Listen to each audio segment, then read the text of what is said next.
Secara bersamaan, tim kepolisian pun sedang mendatangi kedai makan untuk menangani kasus pembunuhan yang menimpa Gangsu.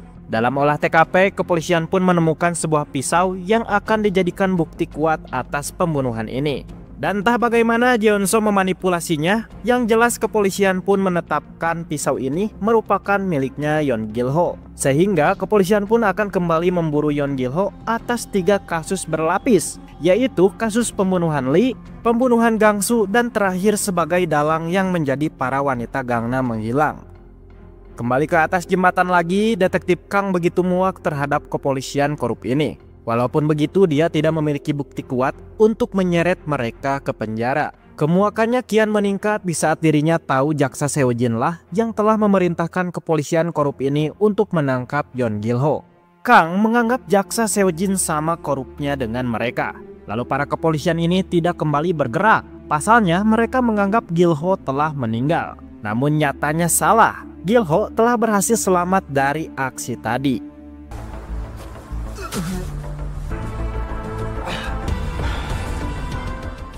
Jaksa Seo Jin sedang pergi ke sebuah klub malam untuk menemui Jeonso untuk menanyakan perihal kematian rekannya sendiri, yaitu si Gangsu. Menurut saksi mata, Jeonso telah melakukan pertemuan dulu dengan Gangsu sebelum pembunuhan terjadi. Jeonso membenarkannya. Walaupun begitu, dia mengelak kecurigaan dirinya yang membunuh Gangsu. Sebelumnya Jeonso telah mendengar info ditemukannya sebuah pisau milik Yeon Gil-ho. Itu artinya Yeon Gil-ho adalah pelakunya. Jeonso pun mengungkapkan dia telah mengenali Gil-ho cuy. Dia pun akan memberikan sebuah akun chatting rahasia milik Gil-ho agar Seo Jin mudah melacak keberadaannya. Jaksa Seo Jin pun hanya terdiam saja. Walaupun begitu, dia pun merasa curiga kalau Jeonso adalah pelakunya. Selepas itu, Seo Jin pun kembali ke kantor untuk menyelidiki informasi tentang Jeonso ini. Dalam berkas yang ditemukannya banyak sekali kasus kriminal yang dilakukan oleh Jeonso, mulai dari pemerkosaan hingga pembunuhan. Akan tetapi anehnya dia selalu dibebaskan atas tuntutan beratnya itu. Tidak lama dari itu anak buahnya pun masuk ke ruangan untuk menginfokan kalau kepolisian telah menetapkan Yeon Gil-ho sebagai pembunuhan Gangsu. Pasalnya telah ditemukan pisau di TKP. Di tempat yang berbeda, detektif Kang memanggil Jisoo lagi untuk membantunya dalam menangani kasus besar di Gangnam. Kang memutuskan untuk membentuk tim bersamanya. Pasalnya tim kepolisian dan kejaksaan tidak bisa diharapkan. Akibat banyak yang korup dan mencoba menutup-nutupi kasus ini. Lalu Kang pun meminta Jisoo untuk mencari info tentang Yeon Gil-ho. Dengan sangat cepatnya Jisoo berhasil mengakses seluruh data Gil-ho. Ternyata Gil-ho bukanlah orang asli Gangnam. Dia merupakan penduduk kota Non-heongdong yang memutuskan berbisnis di Gangnam seusai bisnisnya bangkrut. Mendapati info tersebut, Kang pun langsung pergi ke kota itu untuk mencarinya. Dia pun masuk ke sebuah kasino terbengkalai, yang jika kalian masih ingat tempat ini merupakan tempatnya Jennie bersembunyi. Dikarenakan tidak menemukan apa-apa, Kang pun memutuskan untuk pergi. Selang beberapa detik, Gil-ho justru malah tiba untuk masuk ke dalam kasino ini.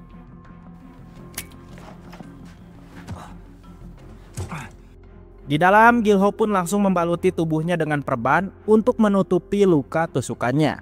Tidak lama dari itu, dia pun ditelepon oleh sahabatnya yang menyuruhnya untuk tetap bersembunyi. Pasalnya Gangsu, si pemegang klub malam, telah dibunuh oleh Jeongso. Dan kemungkinan besar target selanjutnya adalah Yeon Gil-ho. Gil-ho pun melamun untuk memikirkan di mana keberadaan Jennie sekarang. Dalam lamunan tersebut, dia tidak sengaja teringat akan awal pertemuannya bersama Jennie.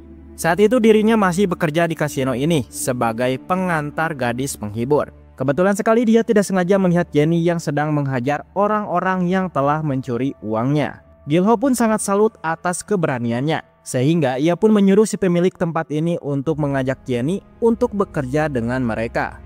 Jennie pun langsung menyetujuinya. Kebersamaannya dalam mengantar Jennie ke pelanggan membuat Gil-ho dan Jennie perlahan-perlahan menjadi dekat. Suatu ketika Jennie pun tidak sengaja melihat tato di tangannya Gil-ho dan ia pun sangat tertarik untuk memiliki tato tersebut. Gil-ho pun langsung membuatkan tato itu untuk menjadikan sebuah simbol pertemanan mereka. Suatu ketika saat kembali ke kasino, mereka berdua terkejut saat melihat sepemilik tempat telah tewas dibunuh seseorang yang sampai saat ini pelakunya belum ditemukan. Semenjak tragedi itu, kasino pun ditutup. yang membuat Gil-ho pun memutuskan untuk merantau ke Gangnam demi melanjutkan bisnis lendir.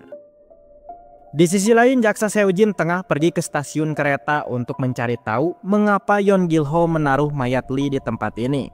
Ketika di sana, jaksa Seo-jin pun tidak sengaja melihat ada seorang wanita yang sedang duduk penuh dengan kecemasan. Ternyata wanita itu adalah Jenny. Seo-jin merasa heran mengapa Jenny menaruh dupa berduka di tempat duduk stasiun ini. Kembali ke kota Non-heongdong, Kang yang ditemani rekannya si gangster yaitu si Kim tengah memantau si Pirang yang merupakan seorang pengedar narkoba. Mereka pun terus membuntuti si Pirang yang sedang menuju ke kota Gangnam. Setibanya di kota Gangnam, Kang merasa tidak asing dengan tempat yang si Pirang kunjungi. Rupa-rupanya tempat itu adalah Gangnam Trading Cho, sebuah klub yang pernah dia gerebek 3 tahun yang lalu. Kemudian Kang bersama Kim menyelinap masuk ke dalam untuk membuntutinya. Sial sekali mereka berdua malah kehilangan jejak yang membuat mereka berdua memutuskan untuk berpencar. Kim tidak sengaja masuk ke sebuah ruangan dan menemukan banyak sekali narkoba. Sial sekali para penjaga tempat ini pun bermunculan untuk menghabisi Kim.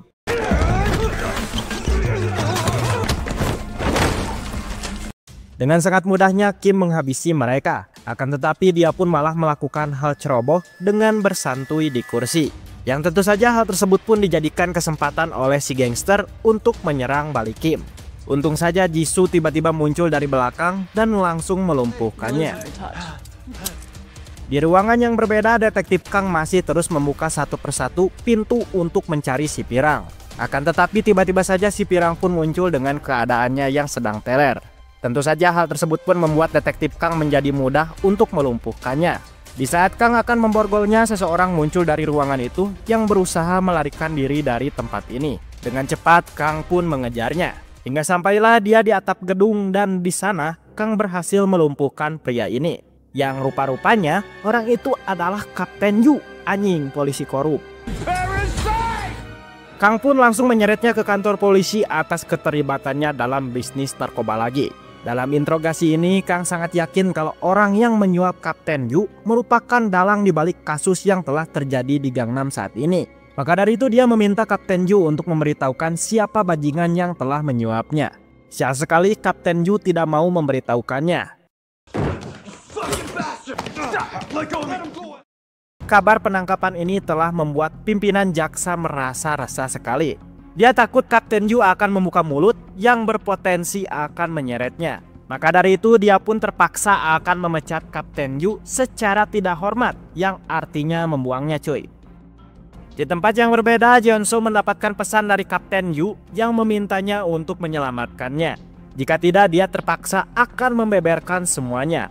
Di klub Gangnam yaitu di Trading Cho, Yeon Gil-ho sedang mengamuk untuk mencari keberadaannya Jeonso. Lalu si Chi yang memang seorang gangster penakut pun malah bersembunyi di balik tirai. Sial sekali para kepolisian korup berdatangan ke sini untuk menangkap Gil-ho. Dengan cepat Gil-ho pun pergi dari tempat ini agar tidak tertangkap. Kemudian scene pun berganti kepada detektif Kang yang sedang berada di tempat penyelidikannya untuk mencari lebih lanjut tentang Gangnam Trading Cho.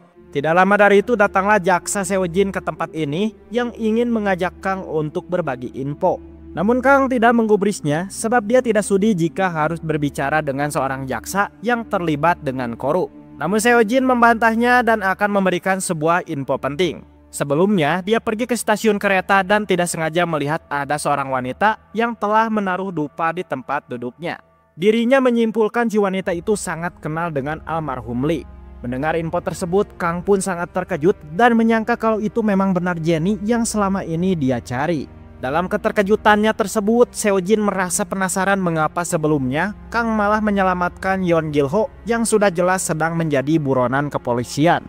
Kang pun menjawabnya bahwa dia melakukan itu demi mencari tahu di mana keberadaan Jenny sekarang. Lantaran putri kesayangannya yang memaksa dia untuk mencarinya. Kang berpikir hanya Gil-ho saja satu-satunya orang yang mengetahui keberadaan Jenny sekarang. Di tengah obrolan, jaksa Seo-jin ditelepon oleh Jeongso yang menyuruhnya untuk datang ke klub pada dini hari. Dia akan menjebak Gil-ho untuk datang ke sini agar nantinya Seo-jin langsung menangkapnya atas tuduhan yang telah membunuh Gang-soo.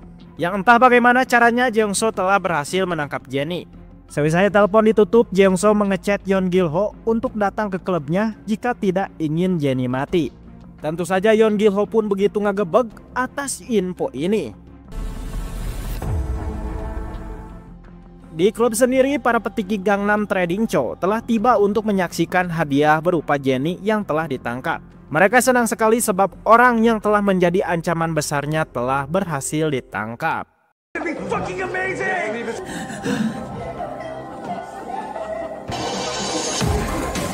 Di episode sebelumnya, No Jeongso telah berhasil menangkap Jennie. Dia pun menelpon Gil-ho untuk datang ke sini jika tidak ingin Jennie mati. Namun semua itu hanyalah jebakan saja. Dan di episode kali ini dibuka dengan Gil-ho yang sudah tiba di depan klub untuk menyelamatkan Jennie yang telah berhasil ditangkap.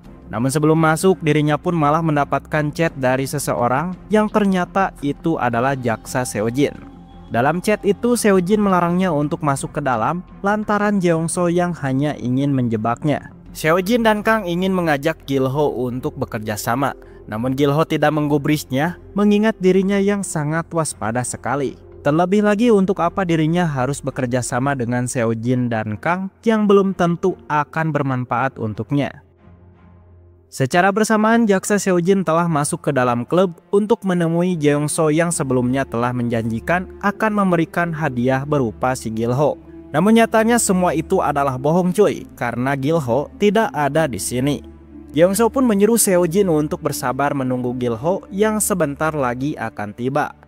Lalu Jennie yang disiksa pun diturunkan sembari dibuka penutup kepalanya. Namun alangkah tidak terduganya, wanita itu bukanlah si Jennie. Jeongso ternyata telah sengaja melakukan ini agar Yeon Gil-ho masuk ke dalam jebakannya. Tanpa sadar, semua obrolan ini telah didengar oleh Gil-ho. Sebelumnya jaksa Seojin telah menyambungkan teleponnya agar Yeon Gil-ho mempercayai ucapannya kalau Jeongso memang benar ingin menjebaknya. Mendengar hal itu, Gil-ho pun tidak jadi masuk ke dalam dan langsung keluar lewat pintu belakang. Atas rasa kepercayaannya ini, Gil-ho pun mengechat jaksa Seojin untuk menerima tawaran kerja sama tadi. Dia pun menyuruhnya untuk datang ke tempat persembunyiannya di kota Nenhyeongdong.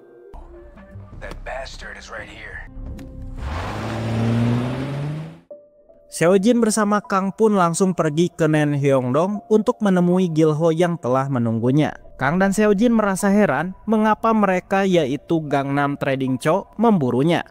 Dan ada hubungan apa Gil-ho dengan Gangnam Trading Co itu? Gil-ho pun memberitahukannya bahwa Gangnam Trading Co merupakan sebuah kelompok raksasa yang beranggotakan para konglomerat kaya. Saat ini Jeongso telah diangkat menjadi manajer teratas di organisasi itu usai matinya Lee Gang-soo. Ini adalah organisasi yang cukup gila sekali. Mereka menguasai segalanya dari bisnis narkoba, para wanita, dan hal kemaksiatan lainnya. Mereka menyebutnya sebagai sang penguasa Gangnam. Setiap bulannya, para petinggi organisasi selalu melakukan hal gila berupa perjudian mematikan. Mereka akan mengumpulkan orang-orang jalanan untuk menjadi petarungnya. Dan nantinya pertarungan ini akan disiarkan secara live untuk dijadikan sebuah bisnis perjudian gila. Selama ini organisasi itu tengah memburu Jennie karena memegang sebuah video penting yang bisa membahayakan organisasi Trading Co. Tentu saja Gil-ho yang mengetahui itu tidak bisa diam saja melihat gadisnya dalam masalah besar. Tapi dirinya malah terseret cukup jauh sekali yang membuat organisasi kriminal itu berencana ingin menyingkirkannya juga. Why? I don't know. No motive. What do you mean incineration? They round up boys who don't have any legal identity. Selang beberapa menit kemudian, Seojin pun ditelepon oleh pimpinan jaksa. Tapi Seojin sengaja tidak mengangkat teleponnya itu. Dia sudah cukup muak dengan atasannya yang terlalu korup dan menutup-nutupi di balik kasus yang terjadi di Gangnam. Seojin akan menghentikan siklus kejahatan ini dan akan menghancurkan atasannya sendiri. Dia pun mengajak detektif Kang untuk bekerja sama dalam menyelidiki Gangnam Trading Co dan menghancurkannya sampai ke akar-akarnya. Mendengar itu, Kang pun menyetujuinya. Walaupun begitu, mereka bingung bagaimana caranya menghancurkan organisasi raksasa itu. Sebab 90% kepolisian dan kejaksaan ada di bawah kendali organisasi ini. Dalam kebingungannya ini, Kang pun memiliki ide. Kang menemui Kepala Mon, atasan kepolisian pusat, untuk meminta bantuannya. Kang mengeluh untuk mempercayakan ke siapa penyelidikannya ini. Saat ini dia bersama Seojin telah berhasil mendapatkan Gil-ho yang mengetahui seluk-beluk kebusukan Gangnam Trading Co. Maka dari itu Kang meminta kepala Mon untuk memakai koneksi besarnya di Dewan Agung dan mengambil alih kasus ini. Sebab menurutnya kalau Dewan Agung telah turun tangan dan saksi telah didapatkan, maka otomatis kasus bakal langsung diselesaikan hingga ke akar-akarnya. Kepala Mon sempat menolaknya, walaupun pada akhirnya dia menyetujuinya. Di hari itu juga seorang Dewan Agung langsung turun tangan untuk mengambil alih kasus ini. Dia pun langsung menemui Gil-ho untuk meminta kesaksian besarnya terkait organisasi bejat Trading Co. Gil-ho pun menceritakan semuanya. Kemudian cerita berpindah ke Gangnam dulu cuy. Di saat itu Jeongso sedang sibuk menyiapkan acara perjudian mematikan yang selalu diadakan 1 bulan sekali. Dalam kesibukannya ini dia pun terganggu oleh kedatangan si Chi sembari membawa seorang wanita yang merupakan sahabatnya si Jenny. Si wanita itu ternyata cepu dengan memberitahukan kalau sebelumnya Jenny pernah menemuinya untuk meminjam uang. Itu artinya Jenny masih bersembunyi di kota ini. Tapi si wanita tak sadar kalau perbuatan cepunya itu justru berakibat fatal terhadap dirinya sendiri. Si wanita pun langsung diseret untuk memberitahukan lokasi persembunyian sahabatnya si Gil-ho. Mereka pun menyiksanya agar Gil-ho mau keluar dari persembunyiannya.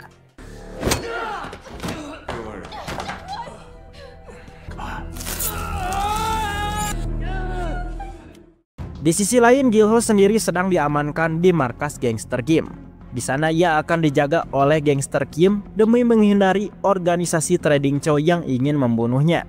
Tapi sayangnya Gil-ho dan Kim tidak akur akibat pernah bertikai sebelumnya.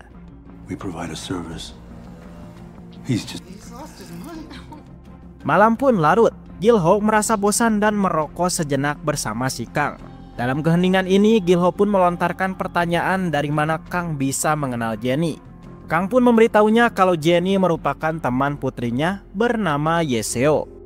Mendengar nama tersebut, Gil-ho pun langsung terkejut sebab ternyata orang yang dulu dibawa Jenny ke rumahnya ternyata itu adalah anaknya detektif Kang. Saat itu anaknya Kang menginginkan tangannya ditato seperti miliknya Jenny. Gil-ho pun menolaknya dan menyuruhnya untuk pulang agar tidak bergaul dengan mereka yang hidup di dunia keras. Namun Gil-ho pun tidak sengaja melihat ada banyak bekas luka di tangannya yang membuatnya pun merasa kasihan dan memutuskan untuk mentatonya. Siapapun yang telah memiliki tato yang sama di tangannya, artinya telah resmi menjadi bagian dari kami. Keesokan harinya, jaksa Seojin dipanggil oleh pimpinan untuk menanyakan mengapa tidak ada kabar dari kemarin. Seojin pun beralasan kalau dia sedang sakit. Sang atasan pun tersenyum saja, seolah menunjukkan rasa kecurigaan terhadapnya. Tidak lama dari itu terdengar suara kaki melangkah yang menuju ke ruangan ini. Dan begitu melihatnya, Seojin begitu terkejut sekali saat orang itu ternyata si Dewan Agung yang kemarin telah mengambil alih kasus ini. Rupa-rupanya si Dewan ini sama korupnya dan ada di bawah kendali Trading Co. Wow, gila coy. Seojin pun langsung melaporkan hal ini kepada detektif Kang. Tentu saja Kang pun merasa emosi sekali. Kini mereka benar-benar buntu sekali untuk mengalahkan organisasi jahat itu. Pasalnya tidak ada satupun institusi yang mereka bisa percayai dalam kasus ini. Secara bersamaan Jenny malah kembali ke Gangnam untuk mengambil HP pentingnya yang sebelumnya telah dia simpan di loker umum. Namun baru juga sampai, dia pun mendapatkan pesan dari Jeongso yang memberikan sebuah video rekannya sedang disiksa di Hotel Carmen. Jeongso pun menyuruh Jenny untuk menemuinya dan jika tidak rekannya akan dia habisi. Sebelum pergi, Jenny pun mengabari Gil-ho dahulu kalau dia akan menuju ke Hotel Carmen. Dan di Hotel Carmen inilah para petinggi Trading Co akan berkumpul untuk menyaksikan perjudian maut. Tentu saja Gil-ho pun panik sekali, sampai-sampai ia pun kabur dari tempat persembunyian ini untuk menyusul ke sana. Sembari berjalan, ia pun menelpon Kang dulu untuk memberitahukannya. Secara bersamaan Jenny telah tiba di depan Hotel Carmen dan hampir saja ketabrak oleh seorang petinggi. Jenny pun memanfaatkan si petinggi itu untuk menumpang masuk ke dalam. Sesaat di dalam terlihat Jeongso yang sedang melakukan pembukaan di arena pertarungan berdarah ini. Banyak sekali para petinggi konglomerat yang berkumpul di sini. Lalu para petarung pun dikeluarkan untuk memulai pertarungan. Dan salah satu di antara petarung ada sahabat Gilho yang sebelumnya Shichi siksa.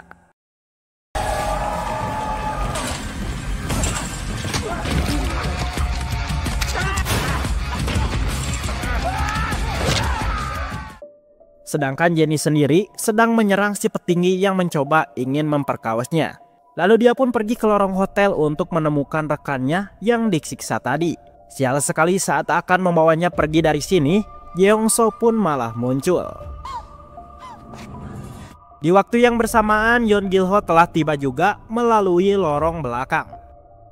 Di arena pertarungan sendiri, sahabatnya Gilho begitu tersiksa dan hampir mati.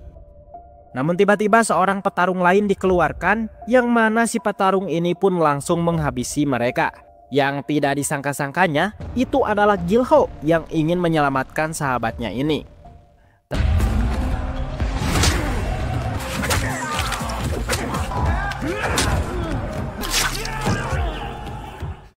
Di depan hotel, Kim bersama Kang telah sampai juga, tapi mereka tidak dibolehkan masuk oleh para penjaga ini.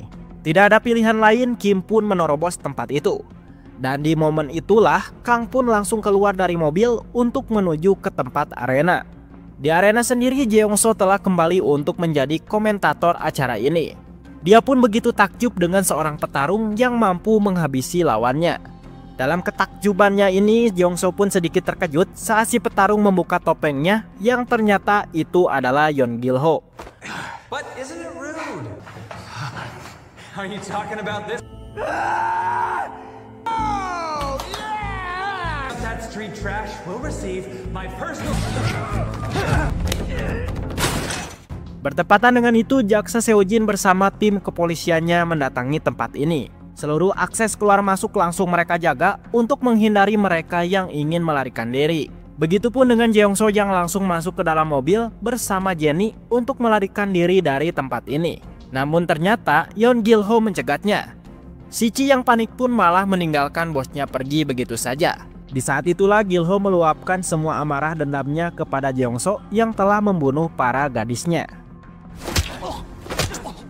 Kang pun ujuk-ujuk muncul untuk menghentikan Gilho yang ingin membunuhnya. Kang menginginkan Jeongso untuk tetap hidup agar bisa mendapatkan informasi mendalam tentang organisasi raksasa Trading Co.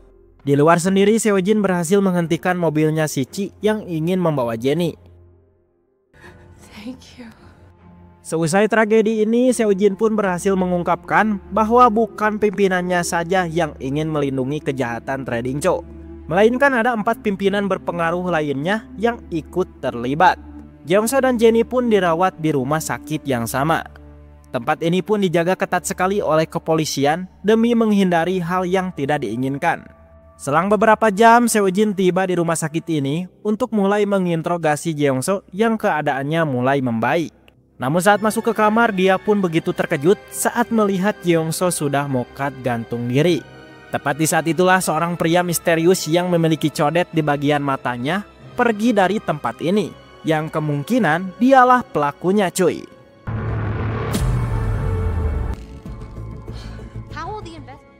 Di momen yang menganehkan ini, Kang pun mendapatkan telepon dari anaknya. Akan tetapi pas diangkat terdengarlah suara pria yang memberikan ancaman seperti ini. "Berhentilah mengganggu kami jika tidak ingin putrimu mati," anjas. Yang ternyata saat ini putri Kang telah diculik. How are you calling me on this number?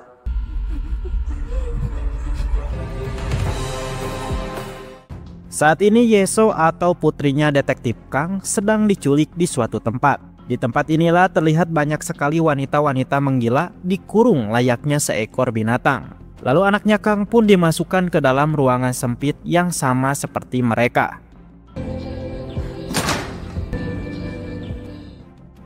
Di sisi lain, detektif Kang sedang menuju Hotel New Markville yang menjadi tempat terakhir terdeteksi lokasi GPS milik HP anaknya. Dia pun masuk ke dalam dan mulai membuka satu persatu ruangan. Tapi sayangnya dia tidak menemukan satu hal kecurigaan apapun di hotel ini. Di rumah sakit, Jenny masih terlelap tidur dan sedang bermimpi awal dia bisa mengenali anaknya Detektif Kang. Rupa-rupanya Jenny dan anaknya Kang bersekolah di sekolah yang sama. Saat itu Jenny merasa kasihan terhadap anaknya Kang yang menjadi korban perundungan. Dia pun menghabisi para pembuli itu untuk membantunya. Namun apa yang dilakukannya ini tidak membuat si pembuli kapok. Yang ada justru mereka semakin menggila lagi untuk membuli anaknya Kang. Sampai pada puncaknya mereka pun melakukan pembulian gila dengan berniat akan menjatuhkan anak Kang dari atap ini. Untungnya Jenny pun berada di sana yang langsung mendorong si pembuli itu dan tewas di sana. Semenjak tragedi itu anaknya Kang menganggap Jenny sebagai pahlawan hidupnya dan merasa berhutang budi terhadapnya. Hey, look at me. Shit, snap out of it. Don't say anything stupid. Di tempat yang sangat jauh, Yeon Gil-ho telah terbangun dari pingsannya dengan tubuh yang penuh dengan perban. Dia ternyata telah diselamatkan oleh rekannya dan menyembunyikannya di rumah pesisir pantai ini. Sang teman berencana mengajak Yeon Gil-ho untuk meninggalkan kota ini demi keselamatan mereka berdua. Kembali ke rumah sakit lagi, Jenny telah terbangun dari mimpi kelamnya. Saat terbangun dia pun sudah ditampakkan dengan Detektif Kang yang sedang menjaganya.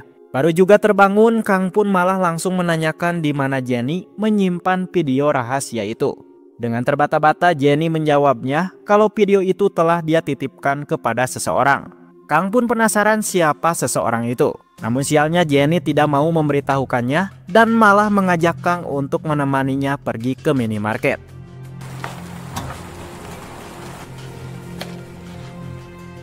Saat di minimarket, Kang mendapatkan telepon dari rekannya yang ingin menanyakan perkembangan Kang dalam mencari putrinya.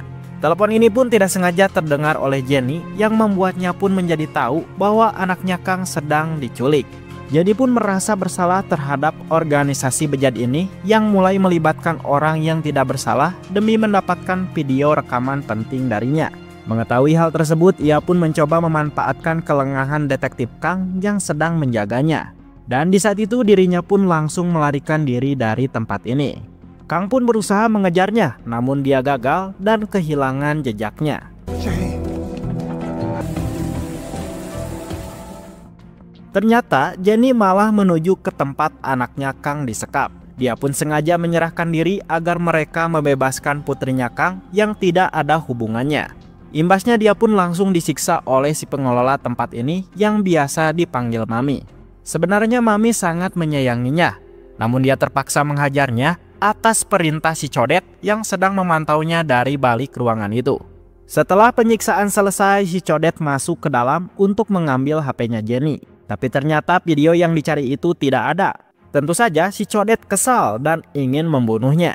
Namun si Codet mengurungkan niatnya karena kebetulan sekali hari ini Trading Cho akan melakukan launching situs Livesec yang baru. Dan Jenny akan dijadikan bintang pembukaan ini sebelum dieksekusinya. Di waktu yang bersamaan, Kang dan istrinya begitu merasa lega saat anaknya yang tiba-tiba pulang ke rumah. Ternyata mereka telah benar membebaskannya dan menggantinya dengan Jenny yang telah menyerahkan diri. Pada malam harinya Jenny sedang dirias oleh Mami untuk menjadi bintang Livesec yang sebentar lagi akan dimulai. Mami merasa kasihan terhadap Jenny sehingga ia pun menyuruhnya untuk kabur. Akan tetapi Jenny menolaknya. Dia sudah muak dengan kehidupannya yang menjadi incaran para bajingan itu. Maka dia pun berencana ingin mengakhiri pelariannya itu dengan tidak kabur lagi. Di pesisir pantai, Yeon Gil-ho tengah bersiap pergi dari kota ini dengan cara menaiki kapal. Namun saat akan naik, dia pun mendapatkan pesan PN dari Jenny yang memberitahunya kalau dia sedang berada di tempat Mami. Mendapat pesan itu, Gil-ho pun langsung pergi ke TKP untuk menyelamatkannya. Secara bersamaan, gangster Kim sedang menonton acara peluncuran Livesec ini. Namun dia merasa tak asing dengan nama Jenny yang akan menjadi bintang labnya. Dia pun langsung melaporkan hal ini kepada Detektif Kang. Lalu Detektif Kang yang mendapati info tersebut mencoba mencari info di mana tempat lab ini disiarkan. Dengan instingnya yang tajam, Kang pun melihat ada sebuah nama Hotel New Markville di jendela lab itu. Hotel itu merupakan tempat yang kemarin dia datangi untuk mencari keberadaan anaknya.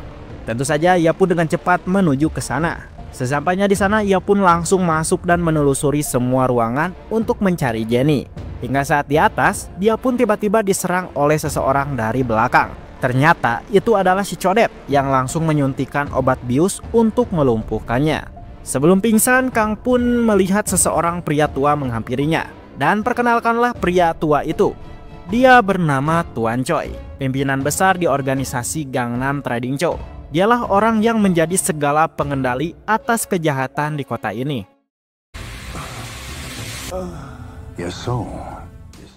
Di ruangan yang berbeda, Jenny sedang menyapa para fans birahinya.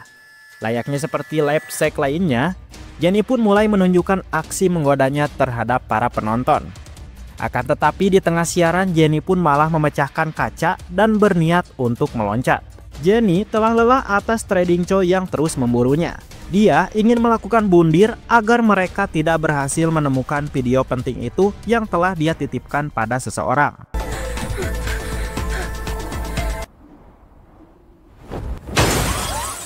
Kepolisian pun berdatangan untuk mengevakuasi mayat Jenny yang dinyatakan meninggal di tempat. Tepat di saat itu Yeon Gil-ho pun tiba dan ia pun begitu terpukul sekali saat melihat gadis yang dicintainya telah tewas mengenaskan. Oh my god. No! Damn! 3 bulan pun berlalu. Kasus rumit yang dilakukan Trading Co pun secara resmi ditutup tanpa terpecahkan. Lalu kita diperlihatkan dengan detektif Kang yang telah bekerja sebagai supir pengantar gadis di tempat si Mami.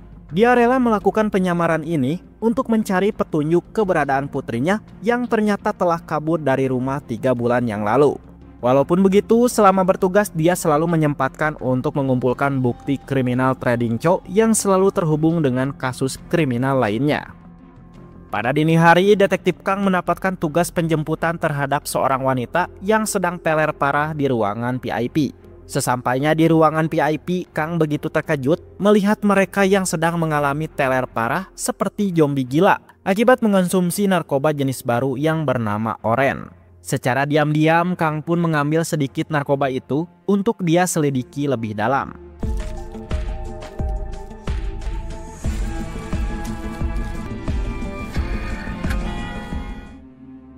3 bulan sebelumnya, Kang telah menemui atasannya untuk mengundurkan diri dari kepolisian. Alasannya dia yang merasa malu atas kinerjanya yang gagal membongkar kasus kriminal yang dilakukan Trading Co. Dan pengundurannya tersebut pun secara resmi membuat kasus ini pun ditutup. Dan hal itu pun membuat Trading Co merasa lega sebab tidak akan ada orang lagi yang mengganggu bisnisnya. Saat ini, Kang telah bekerja sendirian untuk mendalami kasus ini. Dalam penyelidikannya, Kang mendapati narkoboy berwarna oranye ini merupakan narkoba jenis baru milik Trading Co. Saat ini Trading Co semakin menggila mengedarkan barang barunya itu yang dijual sangat murah. Di sisi lain, Yeon Gil-ho sedang memantau para pesuruh Trading Co yang sedang memasukkan produksi narkobanya ke dalam mobil. Lalu si barang itu pun mulai diantar-antarkan ke klub untuk diperjualbelikan. Di saat mereka telah pergi, Yeon Gil-ho pun masuk ke dalam klub itu sembari membawa bensin sekompan.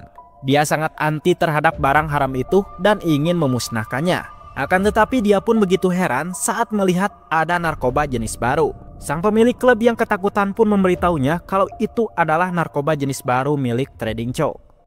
What are you doing? What? Di tempat yang berbeda, kini Jaksa Seojin telah resmi diangkat menjadi pimpinan jaksa, menggantikan atasannya sendiri yang telah naik menjadi kepala staf presiden.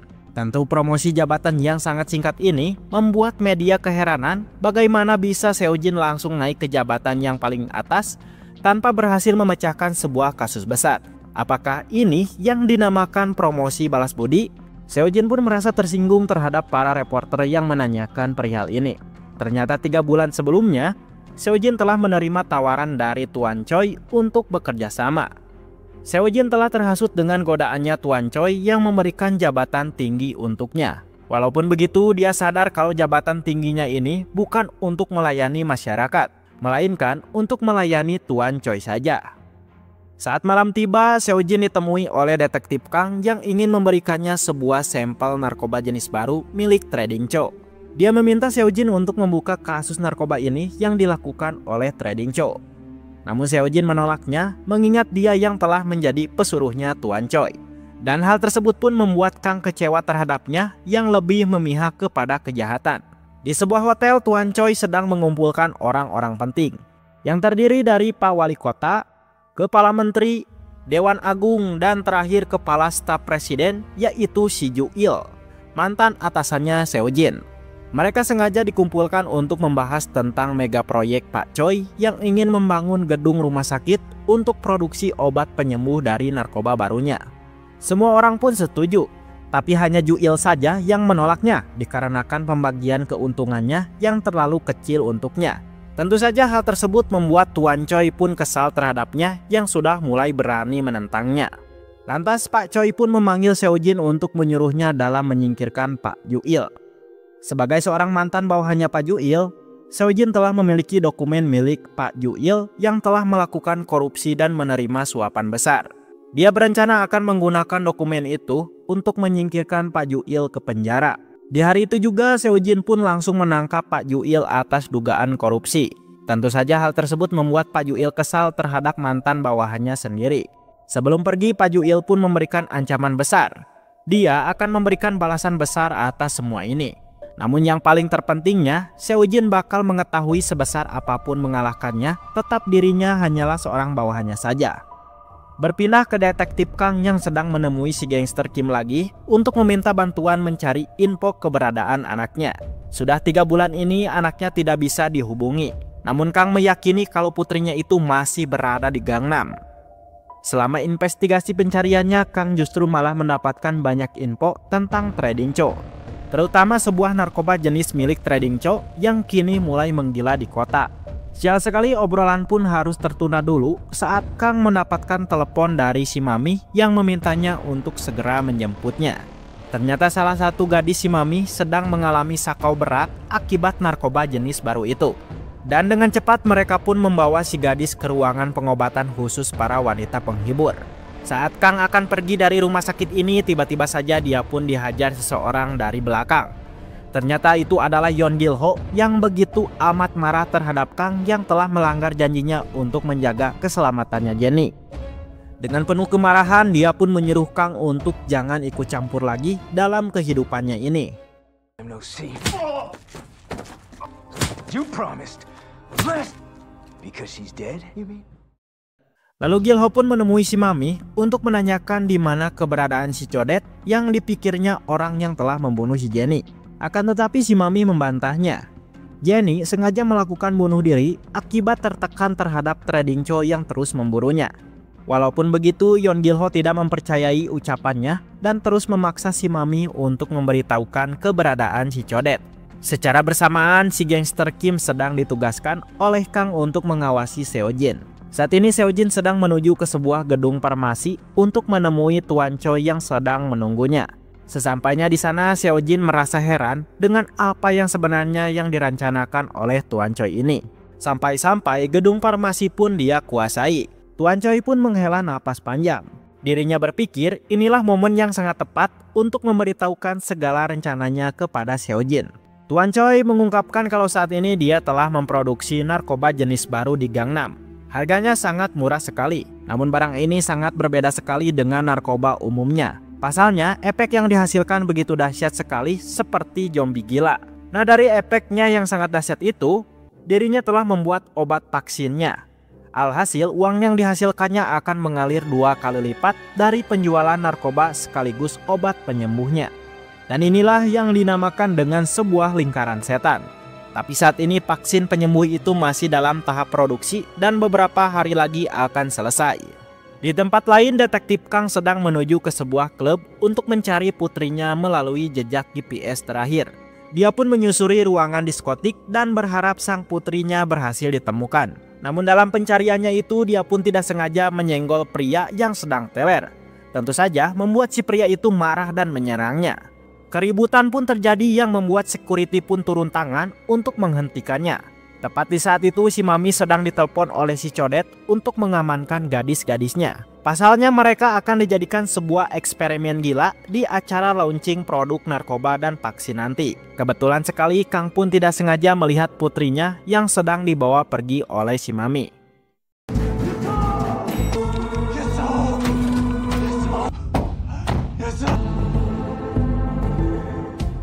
Tidak menyerah begitu saja, dia pun berlari untuk mengejar mobil si Mami. Namun tiba-tiba sebuah mobil menabraknya hingga tergeletak pingsan. Ternyata itu adalah si Codet. Codet pun merasa muak dengan Kang yang kembali mengganggu bisnis trading Cho. Dia pun menyuruh anak buahnya untuk memasukkannya ke dalam mobil dan membunuhnya di tempat yang aman. Akan tetapi saat akan pergi, tiba-tiba saja